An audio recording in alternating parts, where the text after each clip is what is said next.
Hey guys, welcome back to another video, and in today's video, we're going to be taking a look at the one state that will decide the entire outcome of the 2024 presidential election between incumbent President Joe Biden, who will be facing off former President Donald Trump in a rematch from 2020. So basically, what state will the election ultimately come down to? And that's what we're going to be taking a look at in this video. But before we get started, make sure you are subscribed and turn on the bell so you get notified whenever I upload a video instead of missing out on any of them. And also, we have membership, so if you are looking at that, it will be pinned in the comment section down below, or you can find it in the description section, or you can find the join button on my channel page. We have custom perks and custom emojis. So let's begin. In my opinion, the outcome of the 2024 election ultimately comes down to one state, and that one state is the state of Wisconsin. It pretty much is decided through the Rust Belt state of Wisconsin. I mean, not just the Rust Belt in general, but Wisconsin specifically, because, I mean, if Trump loses Arizona, for example, he's more than likely losing the election. So it doesn't 100% fully come down to the Rust Belt. It's more that it comes down to Wisconsin specifically, because obviously the Sun Belt matters too. Trump needs to win Arizona in order to win the election, so it's not the entire Rust Belt. I think Wisconsin specifically is the one state that will decide the outcome of the 2024 election, because, for example, if Wisconsin goes to Donald Trump, then a few other states will go to Trump with it. For example, if Wisconsin votes to the right to Donald Trump, Arizona will go to Trump as well, and Georgia will actually probably be the first flip for Donald Trump. Another scenario, if Biden wins Wisconsin, he's probably going to win another few states along with it, like Michigan or Pennsylvania, because you saw this back in 2020 or 2016 as well. The Rust Belt, whatever one Rust Belt state votes, the other two will vote the same way with it. So, for example, if Pennsylvania goes to Biden, Michigan and Wisconsin will pair up with Pennsylvania and vote for the same candidate. They never split. You never see the Rust Belt split a candidate. I mean, 2008, the entire Rust Belt voted for Obama. 2012, entire Rust Belt voted for Obama. 2016, the entire Rust Belt voted in one direction, in one same way for Donald Trump. In 2020, the entire Rust Belt in one same way voted for Biden. So they never split. You won't see a scenario in which Michigan votes for Trump, but Wisconsin and Pennsylvania vote for Biden. That will never happen. You will never see a scenario in which Pennsylvania votes for Biden, but Michigan and Wisconsin break away and vote for Trump. You will never see that. The Rust Belt usually and typically always votes in one direction. So if one Rust Belt state goes to Biden, all of them will. If one Rust Belt state goes to Donald Trump, most likely all of them will, if not at least two of them. So for example, if Wisconsin goes to Biden, Biden's probably going to win Michigan and Pennsylvania along with it. So the Rust Belt states never break apart, is what I'm trying to say. And that is why Wisconsin, in my opinion, will be the first Rust Belt state that will be called out of the three. And I think whoever was Wisconsin will win the election. And that's why Wisconsin is the one state that is so important, because it basically decides the entire election. Now let's dive deeper into this state specifically. So, as of right now, Donald Trump is leading in terms of polling averages by around 2 percentage points in the state as of March, this month, which is considered a tilt margin. And then, basically, if you take a look at other things, you factor them in, like betting markets, Biden is up by 1 point, which is barely anything. It's pretty close.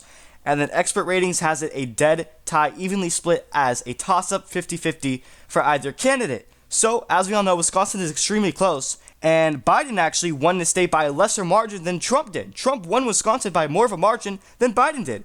Trump won the state by 0.8% in 2016. And guess what? Biden won it by 0.6% in 2020, which is 0.2% less than Donald Trump's margin.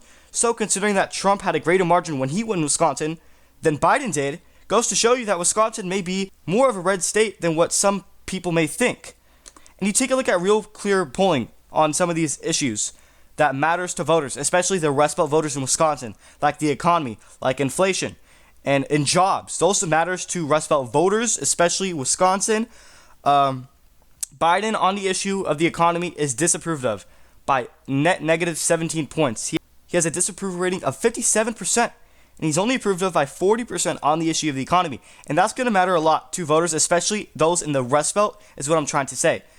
I mean, foreign policy as well, but not as much. He's still disapproved by a net negative 22 points. And then immigration will impact or affect the border states, not so much in the Rust Belt, but it's still a top priority issue to voters nationwide. So maybe that will come in handy in Arizona or New Mexico, Texas, some of these Rust Belt states that will go in favor of Donald Trump because immigration is the number one issue, as where Joe Biden is the most disapproved of is on this issue. He's underwater by a net negative 35 points. But we're talking about Wisconsin specifically. I'm going to break this down. Inflation is going to matter a lot to those in the Rust Belt. Biden is underwater on this issue by a net negative 27 points. He has a staggering disapproval rating of 62.5%, and he's only approved of by 35 points, making him one of the most disapproved of presidents of all time in history. And the Biden campaign, the Biden administration, the White House wants to make it seem as if inflation is down and the economy is booming. Well, guess what? Voters don't feel this way because the numbers speak for themselves. He's underwater by a net negative 27 points. So obviously, the supposed good economy or low inflation that Biden is saying, or the Biden administration is saying, Americans are not feeling that because he's still disapproved of on the issue of inflation, which is going to matter and impact the race of Wisconsin. And the approval rating speaks for itself. I mean, as of March 13, Biden is disapproved of by 17 points. He is underwater by a net negative 17 points. This is horrible. Even Donald Trump was more approved of at this point in time during his presidency over Joe Biden. He has a disapproval rating of 56 points almost, and he's only approved of by 38 points. He can't even crack 40. That is just disaster. A disastrous administration by Joe Biden. And you take a look at the favorability ratings. Joe Biden is unfavored by almost 15 points. 55% say he's unfavorable, and he's only favorable, barely cracking 40 at just 40.3%. Meanwhile, on the other hand, you have his opponent, Donald Trump, on the other side. Donald Trump is more favorable than Joe Biden, and he's the former president. So this is not good news for an incumbent, any incumbent really. In this case, Joe Biden. Donald Trump is unfavored by 10%. Meanwhile, Joe Biden is unfavored by 15%. That's 5-point difference, and that's exactly shows nationwide in which Trump has an advantage over Biden by 4 to 5 percentage points. So the numbers all align, and these are not outliers. I mean, the numbers speak for themselves. Trump is favorable by 43% almost, and he's unfavorable by 53%. That is slightly better than Joe Biden. And Trump is in a good shape, even though he's underwater by 10 points, which is kind of still bad. I mean, considering that Biden is an incumbent and he's doing worse than the former president, yeah, that is not good news. That's not good numbers. Now let's go back to Wisconsin. Let's focus on this state. RCP averages suggest Donald Trump is leading in this state by 1 percentage point, which is good for any Republican. You'd never see a former Republican or a Republican candidate in general leading in a Rust Belt state before the election. You've never seen this. For example, back in 2020, Biden was up in this state by 7 points. He massively underperformed. He only won it by 0.6%, which, like I stated earlier, was less than the margin Trump won it in 2016 of 0.8% in Wisconsin. So Trump has a lead of 46.4% to Joe Biden's 45.4%. I mean, even though it's only 1%, I mean, when do you ever see a Republican in general leading in the Rust Belt state of Wisconsin? You just never see that. So this is good news. Donald Trump is in good shape to retake back the Rust Belt in 2024. I'm not saying he's going to take the entire Rust Belt states of Michigan and Pennsylvania, but Wisconsin will probably likely flip to Donald Trump. And like I said earlier, that the Rust Belt states don't typically split apart. They don't break away from each other. If one Rust Belt state goes to one candidate, the others will follow. I mean, for example, if Wisconsin goes to Biden, basically the entire Rust Belt will as well. I mean, they're not going to split, right?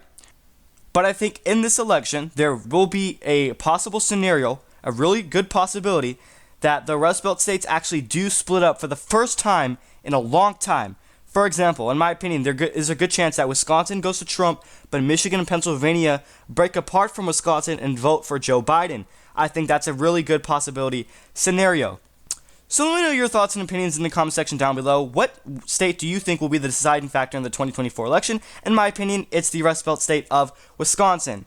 And by the way, like I stated earlier, if Arizona goes to Biden, the election is basically over.